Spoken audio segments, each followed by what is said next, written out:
शादी कमल से होती है। कमल एक नेवी अफसर था, जिस वजह से कमल साल में 6 महीने तो घर से बाहर ही रहता था। ऐसे ही शादी के कुछ दिन बाद जब वो वापस नेवी ड्रेस पहनकर ड्यूटी पर जाने लगता है तो सिमरन उससे कहती है, सुनिए, जाना जरूरी है क्या? मेरा मतलब है अभी अभी तो हमारी शादी हुई है। सिमरन, तुम एक नेवी ऑफिसर की पत्नी हो। जितना जरूरी तुम और मेरा परिवार मेरे लिए है, उतना ही जरूरी मेरा देश भी मेरे लिए है। हाँ भाभी, और वैसे भी हम सब है ना आपके साथ। देखो, मैं नहीं रहूंगा, लेकिन यहाँ सब हैं तुम्हारा ख्याल रखने के लिए। कमल ड्यूटी पर चला जाता है, लेकिन वो हर 6 महीने में अपने घर आता था। उन दिनों वो सिमरन की जिंदगी को खुशियों से भर देता था। ऐसे ही उनकी शादी को 7 साल बीत जाते हैं। इस दौरान उनकी एक बेटी हुई जिसका नाम अनु था और वो 5 साल की हो चुकी थी। कमल अच्छा कमाता था, उसी की कमाई से सारा घर चलता था। लेकिन एक रोज खबर आती है कि कमल की ब्रेन हेमरेज की वजह से मौत हो गई। एक ही पल में सिमरन की सारी जिंदगी पलट गई। पति की मौत के बाद उसकी हैसियत अपने ससुराल में एक नौकरानी से ज्यादा की नहीं रही। अरे ओ करमचली, और कितनी देर लगेगी नाश्ते में? अरे जल्दी जल्दी हाथ चला। देखा माँ, भाई के जाने के बाद तो जैसे भाभी को आपका डर रहा ही नहीं। अपने छोटे बेटे के भड़काने के बाद उर्मिला गुस्से में रसोई में जाती है, जहाँ रसोई में जमीन पर बैठी अनु अपनी माँ से कहती है, माँ बहुत भूख लगी है, एक रोटी दे दो ना। नहीं मेरी बच्ची, जब तक मैं दादी और चाचू को खाना नहीं दे देती तब तक हम दोनों खाना नहीं खा सकती। दे दो ना माँ, पेट में भूख के मारे दर्द हो रहा है। अपनी बच्ची को यूं गिड़गिड़ाते देख सिमरन उसे एक रोटी दे देती है। तभी वहाँ उसकी सास आ जाती है। वाह रे कलमोही, हम तब से वहाँ भूखे बैठे हैं और तू अपनी बेटी को रोटी ठुसा रही है। मेरे बेटे को तो तू खा ही गई, अब क्या हमें भी भूखा मारना चाहती है?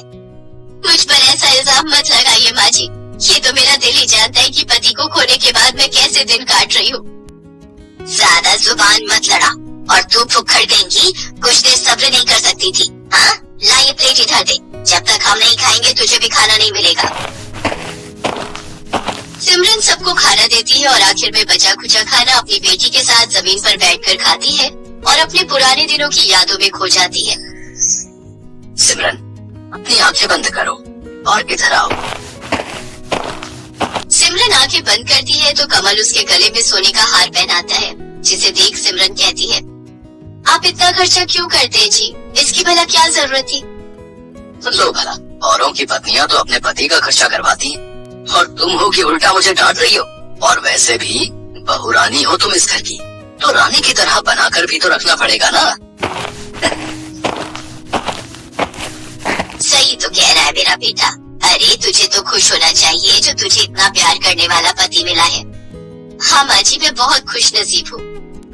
तभी सिमरन के कानों में उसकी सास की आवाज गूंजती है और वो ख्यालों की दुनिया से बाहर आ जाती है। अरे कहाँ मर गई बहू? जी माँ जी। अगर पेट भरकर ठूस लिया हो तो जरा मेरे पैर दबा दे, बहुत दर्द हो रहा है। जी माँ जी। सिमरन अपनी सास के पांव दबाने लगती है। ऐसे ही समय बीतता है और उर्मिला का छोटा बेटा रोहन अपने ऑफिस की लड़की श्वेता को ब्याह कर घर ले आता है। अपनी कमाऊ बहू को देख उर्मिला बहुत खुश होती है। श्वेता नौकरी करने वाली लड़की थी, इसलिए वो घर के किसी भी कामकाज में हाथ नहीं बटाती और न ही उर्मिला की कोई बात मानती।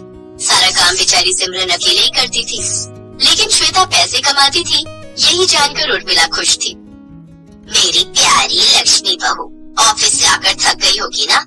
ऐ विधवा बहू, जा मेरी छोटी बहू के लिए कॉफी बना कर ले आ। इस तरह बेचारी सिमरन अब सबके साथ साथ अपनी देवरानी की भी नौकरानी बनकर रह गई। मेरी माँ सच ही कहती थी, पति के बिना ससुराल ससुराल नहीं रहता। एक रोज अचानक उर्मिला को पैरालिसिस का अटैक पड़ जाता है और उसके हाथ पैर काम करना बंद कर देते हैं।